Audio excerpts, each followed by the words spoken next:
ban the right wing from the institutional power of utilizing churches for political activism. So, and they've done that churches, with a massive bribe. So, so the issue that you have isn't actually with tax exemption status. It actually has to do with the Johnson Amendment, which is the specific amendment. Yeah, the fact that they're barred from. Yeah, go ahead. Yeah, so you can totally have, and Wally pointed this out. You can totally have. They can keep the tax exempt status and also be able to do political campaigning for a specific candidate. But also with the Johnson Amendment, they can do specific topics. They just can't do specific candidates. Yeah, I want them to do specific candidates too. Yeah, but yeah, even then, you aren't actually arguing against the removal of 501c3 at this point. You're just arguing against the removal of the Johnson Amendment, and you're hold on, it's fucking fireworks. Yeah, but not really, because okay, so I can understand you parsing the argument this way. So you say there's two parts to it. We have the amendment, and then we have the exemption status. So why couldn't we get rid of the amendment and keep the exemption status? Okay, that's fair, but I don't think that that's viable. Politically, I don't think that that's a viable course. I think that politically you would have to give up that tax exempt status in order to be involved in politics. I think you would need to do that. I mean, the fact of the matter is, I don't really see how that's unviable. You'd have to actually make a case for that. Like, things go from unviable to very viable very, very, very quickly. Just look at the flip-flop on gay marriage in the U.S. You know as well as I do, not a year before 2009, all the fucking Democrats were saying that they were against gay marriage, and then they flipped on it on like a dime. This could be a similar thing. There's no reason to think it is politically unviable.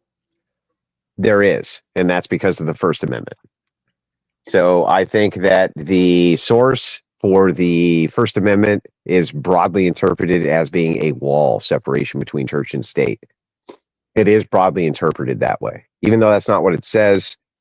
The Supreme Court has basically ruled time and time again that that's what it is, that there needs to be some kind of separation there. And I think that this would be ruled unconstitutional if you said that churches could keep the tax exempt status and be politically active. They would say that, wait, we don't do that with PACs. We don't do that with super PACs. Why would we ever let churches do it? Okay. I can see what you're saying there. Excuse me. But the issue then, so, okay, political viability due to Supreme Court. Oh God, this is so fucking boring, dude. I'm going to fucking jump off my, I'm jumping. I'm on my fucking balcony. It's over, boys. I'm doing it. Well, hold on. I'm not even fucking done yet. So we've seen recently a lot of overturns of well-established Supreme Court decisions. We've seen the repeal of Roe v. Wade that literally just happened. We've seen the change in the Chevron doctrine that literally just happened. These are obviously incredibly important Supreme Court decisions. There's no reason to think that, once again, there's no reason to think this is unviable. Yeah, but those are, okay, so these things were rulings from the bench, which are then ruled back the other way. They don't intersect with amendments. You know what I mean? They don't intersect with amendments. So if you look at gun control, that was a big L, right? The Supreme Court did rule against us kind of on gun control. They have said, no, sorry, you know, when we intersect with the right itself, there has to be limitations put on it. And this is a First Amendment. This would be a First Amendment ruling. So this would intersect with an amendment rather than a law based on an amendment. And it seems like the only things like Roe v. Wade, for instance, you know, that was basically Supreme Court activism. But what amendment did it intersect with? Sorry, say that again. What amendment did Roe v. Wade intersect with? Roe v. Wade intersected with the 14th Amendment. Yeah, nothing. It was literally, no, not really. This is such a broad interpretation of the 14th Amendment that it was judicial legislation. That's all it was. And so it's easier to roll those back than it is a direct intersect with. Like, oh, are we actually interpreting the First Amendment itself? And that's what I think you'd be running into here. You'd be running into this kind of wall argument of church and state. And I don't think progressives would give an inch. And I don't think conservatives really would give much towards that either. I think that they want that wall there too, the mainstream conservatives. So yeah, I'm not seeing it, man. We've seen a very radical shift in mainstream conservatives over the past few years. Mainstream? Like, yes, even mainstream conservatives. I've Which been ones? watching it live. Which ones? Well, I would consider the Daily Wire to be pretty mainstream conservative. Oh, come on, dude. That's terminally online bullshit speak. I thought you would say Tucker Carlson, and I'd be like, all right, maybe you got a point there. But Yeah, not him the too. Daily Wire. Not the Daily Wire. The Daily Wire is not fucking mainstream, dude. Come on. The Daily Wire is incredibly look. Okay, so when I talk to people who in real life who have never talked to politics before, and they talk about listening to fucking Ben Shapiro, and they talk about Jordan Peterson, who are from the Daily Wire, it's like, yeah, okay, yeah, that's mainstream at that point. Like you're talking as if there's a gap between the internet and what does the Daily else. Wire change its positions on? Which fucking beard spray that fucking what's his name needs to fucking put in? Like what? Matt What did they Walsh. change their positions on? Yeah, what did they change their positions on?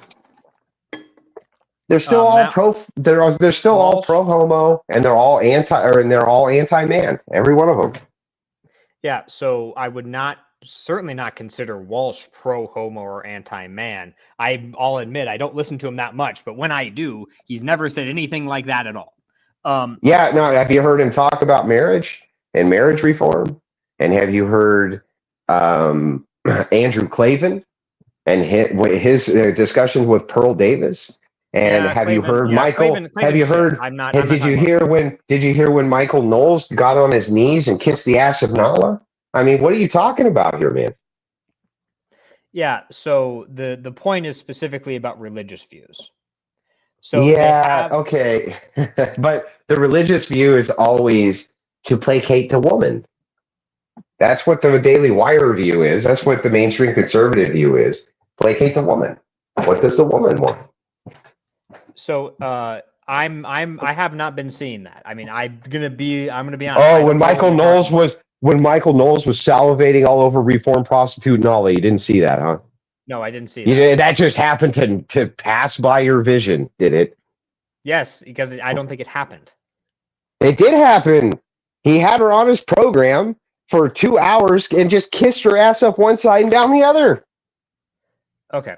Oh, you're so stunning and brave. Oh, I can't believe you finally stopped sucking 50 dicks a week. Wow, this is amazing. Well, I'm just flabbergasted by how awesome you are.